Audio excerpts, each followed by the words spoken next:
ఇది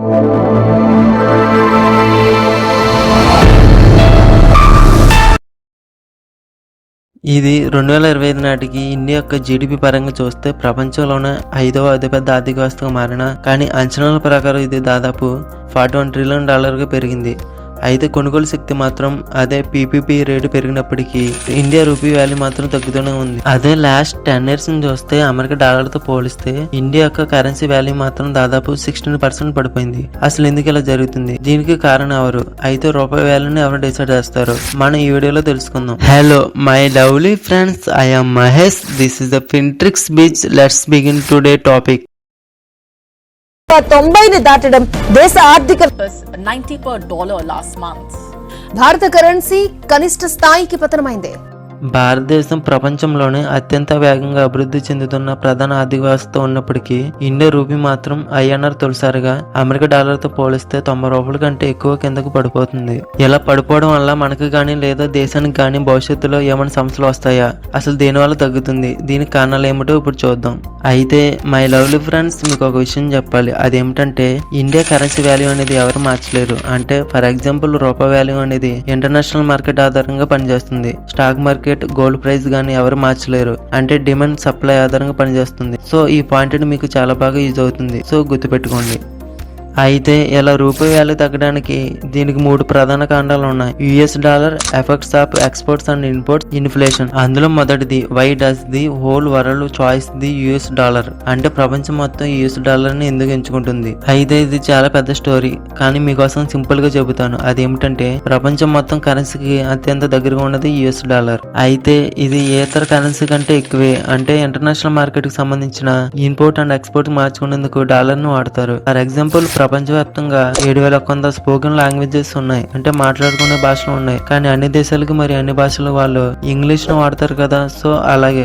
అయితే అసలు యుఎస్ డాలర్ ఎందుకు ఇంత స్ట్రాంగ్ అయింది ఒకసారి చూద్దాం. ఇది 2వ ప్రపంచ యుద్ధం తర్వాత అమెరికా ప్రపంచంలోనే సూపర్ పవర్ గా ఎదగడానికి డాలర్ తనకంటే మార్కెట్ ను సంపాదించుకుంది. అది ఎలాగంటే money, military, NASA, golds, oil, technology వంటివి ఉండటం వల్ల అది కూడా యుద్ధం లాంటి టైంలో తనకంటూ మార్కెట్ ను సంపాదించుకుంది. అమెరికా కూడా మరింత బలపడింది. దానితో పాటు యుఎస్ డాలర్ కూడా స్ట్రాంగ్ అయింది. అంతేకాకుండా అమెరికా ఇతర దేశాలతో స్నేహబద్ధంగా ఉండి కష్ట సమయాల్లో అప్పులు ఇవ్వడం, దేశ విదేశాల డబ్బును తమ బ్యాంకులో దాయడం, ఇంకా బంగారం కలిగి ఉన్న స్ట్రాంగ్ కంట్రీగా ఉండడం వల్ల అందువల్ల పెట్టుబడిదారులు గాని లేదా అమ్మకాలు మరియు కొనుగోలుదారులు యుఎస్ డాలర్ ను ప్రపంచవ్యాప్తంగా వాడడం మొదలు పెట్టారు. అయితే మీకు ఈ లాజిక్ అర్థమైంది అనుకుంటున్నా. అయితే ఇంకా డాలర్ ప్రైస్ అనేది పెరగలేదు, కానీ మన ఇండియా రూపీ వాల్యూ మాత్రం కిందకు పడిపోతుంది. ఇంకా రెండవది, అదే effects of exports and imports. అంటే ఎగుమతులు మరియు దిగుమతుల కోసం ప్రభావం చూపుతాయి. అంటే కరెన్సీ విలువ తగ్గినప్పుడు మన దేశం నుండి ఇతర దేశాలకు వెళ్లే వస్తు ధరలు ఎక్స్పోర్ట్స్ పెరుగుతాయి. సో దానివల్ల బిజినెస్ కూడా పెరుగుతుంది. కానీ ఇతర దేశాల నుండి వచ్చే వస్తు ధరలు ఇంపోర్ట్స్ పెరిగి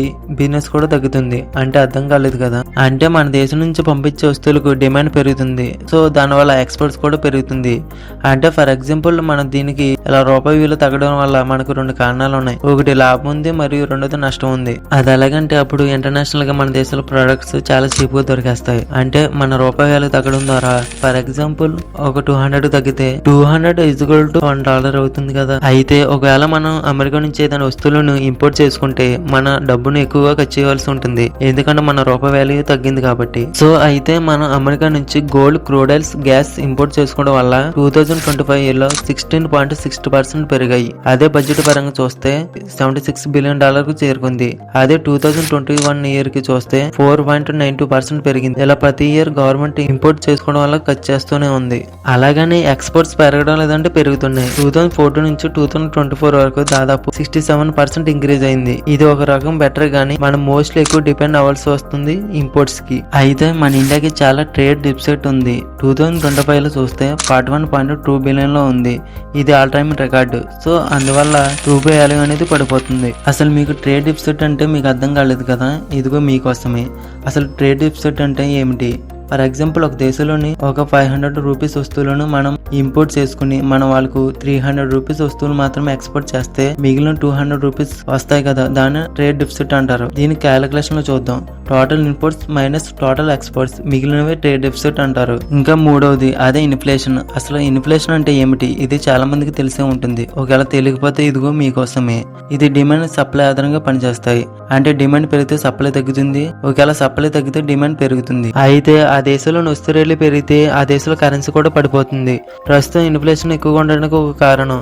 అంతేకాకుండా లాస్ట్ ఇయర్ తో పోలిస్తే అంటే 2023-2024 లో చూస్తే 5.36% ఉంది. అదే 2025 లెక్కల ప్రకారం 4.6% ఉంది. అయితే ఇది ఆర్బీఐ రూల్ ప్రకారం చూస్తే 2% to 6% మధ్యలో ఉండాలి. కానీ లాస్ట్ ఇయర్ తో పోలిస్తే ఈ ఇయర్ చాలా బెటర్ గానే ఉంది. కానీ రూపాయి వాల్యూ మాత్రం తగ్గుతానే ఉంది. దీనికి మరొక కారణం గవర్నమెంట్ డెప్ట్, అంటే గవర్నమెంట్ అప్పు. అంటే మన దేశం డెవలప్మెంట్ పనుల కోసం గవర్నమెంట్ కొంత డబ్బును ఇతర దేశాల నుంచి అప్పుగా తెస్తుంది.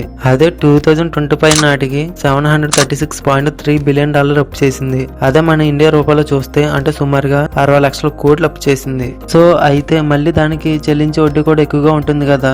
సో అందువల్ల మన రూపాయి వాల్యూ కిందకి పడిపోయేలా చేస్తుంది. ఎంతాలంటే మన ఇండియా రూపీ చూస్తే లాస్ట్ 10 years నుంచి చూస్తే చాలా అంటే చాలా దారుణంగా పడిపోతుంది. 2014 నుంచి చూస్తే మన ఇండియా కరెన్సీ అలాగే యుఎస్ డాలర్ కలిపి చూస్తే అంటే 2014కి 60 రూపాయలు ఉంటే అదే 2018 వచ్చేసరికి 70 రూపాయలకి, అలాగే 2020, 2023, 2024 వచ్చేసరికి 83 రూపాయలకి పడిపోయింది. అంటే లాస్ట్ 10 years కి 20% పడిపోయింది. అయితే ఎందుకని అమెరికా, చైనా, జర్మనీ, జపనీస్ తర్వాత మన ఇండియా 5వ లార్జెస్ట్ ఎకనామీగా మారింది. కానీ పీపీపీ రేటు ప్రకారం చూస్తే అమెరికా, చైనా తర్వాత ఇండియాను 3వ ప్లేస్ ని సంపాదించుకుంది. అసలు పీపీపీ అంటే ఏమిటి? Purchasing power parity. అంటే దీన్ని సింపుల్ గా చెప్పుకోవాలంటే ఎకనామిక్ గా కొనుగోలు శక్తి సమానంగా ఉండడం. అంటే కరెన్సీని పోల్చడానికి ఒక రేటు అంటే ఇతర దేశాలతో ఒక వస్తువు ధరను తెలియజేస్తుంది. అంటే ఒక వస్తువు ధర ఎంత ఉండాలో చూపిస్తుంది. అంటే ఫర్ ఎగ్జాంపుల్ మనం తయారు చేస్తున్న వస్తువుకు మనమే రేట్ ఫిక్స్ చేయడం. అంటే ఇప్పుడు ఒక పెన్ను ధర 10 రూపాయలు ఉందనుకుందాం. పెన్ను ధర 10 రూపాయలు అయితే ఇక్కడ దాని మ్యానుఫ్యాక్చరింగ్ కాస్ట్ 5 రూపీస్, అలాగే transport and GST cost 3 rupees, మిగిలిన 2 రూపీస్ ప్రాఫిట్ వస్తుంది కదా. సో అది పీపీపీ ప్రైస్. అంటే మనం తయారు చేసుకున్న పెన్నుకి మనమే రేట్ ఫిక్స్ చేస్తాము. కానీ అలాగని పెన్ను ధరని 15 రూపాయలకి ఎక్కువ అమ్మలేము, అలాగని తక్కువగా 8 రూపాయలకి అమ్మలేము. సో దీన్ని బట్టి ఇతర దేశాల మార్కెట్ ఆధారంగా మన కరెన్సీ అనేది డిసైడ్ అవుతుంది. సో అందువల్ల రూపాయి వాల్యూ అనేది కిందకి పడిపోతుంది. అయితే ప్రజెంట్ టైంలో రూపాయి వాల్యూ అనేది ఎందుకు కిందకి పడిపోతుంది ఒకసారి చూద్దాం. అందులో మొదటిది ఫారెన్ ఇన్వెస్టర్ ఎక్స్చేంజెస్. అంటే విదేశీ పెట్టుబడిదారులు తమ డబ్బుని స్టాక్ మార్కెట్ నుండి తీసుకోవడం వల్ల రూపాయి వాల్యూ అనేది తగ్గింది. ఒక నవంబర్ నెలలోనే 3,765 crores స్టాక్ మార్కెట్ నుంచి విత్డ్రా చేసుకున్నారు. ఎందుకంటే మన స్టాక్ మార్కెట్ కి మెయిన్ స్ట్రెంత్ ఫారెన్ ఇన్వెస్టర్లు. ఈ ఒక్క ఏడాదిలోనే $17 మిలియన్ పెట్టుబడి పెట్టిన ఇన్వెస్టర్లు స్టాక్ మార్కెట్ నుంచి వెనక్కి తీసుకోవడం వల్ల రూపాయి వాల్యూ అనేది కిందకి పడిపోతుంది. ఇంకా రెండవది అదే టర్ఫీ ఛార్జెస్. అంటే ఇన్పుట్ చేసుకున్న వస్తువులపై పన్నులు వేయడం. ఈసారి అమెరికాలో ఏకంగా ట్రంప్ విధించిన టర్ఫీ ఛార్జెస్ ఏకంగా 50% టర్ఫీ ఛార్జెస్ వేశాడు. సో అందువల్ల రూపాయికి బలం తగ్గుతుంది. మనం అమెరికా నుంచి గోల్డ్, ఆయిల్స్, ఎలక్ట్రానిక్స్ ఇంకా ఇతర గూడ్స్ సంబంధించిన వస్తువులను ఎక్కువ ఇన్పుట్ చేసుకుంటాము. ప్రత్యేకంగా లాస్ట్ 4 months నుంచి పడిపోవడం కారణం పండుగలు, పెళ్లిళ్ళ సీజన్ వల్ల.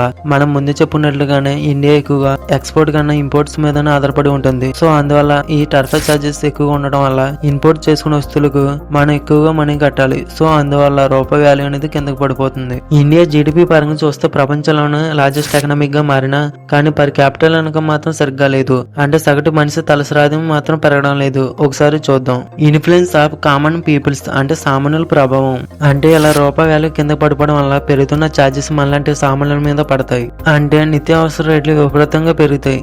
అంటే నూనె, పప్పులు, పాలు, సబ్బులు, ఎలక్ట్రానిక్ వస్తువులు, బ్యాంక్ వడ్డీ rate, gold price, transport charges వంటి ఇలా చాలానే పెరుగుతాయి. సో అందువల్ల రూపాయి వాల్యూ అనేది కిందకి పడిపోతుంది. సో అందువల్ల పర్ క్యాపిటల్ ఇన్కమ్ మాత్రం పెరగడం లేదు. సో మై లవ్లీ ఫ్రెండ్స్, చివరిగా మన ఇండియా రూపీ వాల్యూ పెరగాలంటే ఏం చేయాలి? ఇందులో ఎవరైతే తప్పు ఈ కింద కామెంట్ చేయండి. అలాగే ఈ వీడియో మీకు నచ్చినట్లయితే సబ్స్క్రైబ్ చేసి లైక్ చేసి మీ ఫ్రెండ్స్ అండ్ ఫ్యామిలీ మెంబర్స్ కి బిజినెస్ మీద ఇంట్రెస్ట్ ఉంటే వాళ్ళకి షేర్ చేయండి.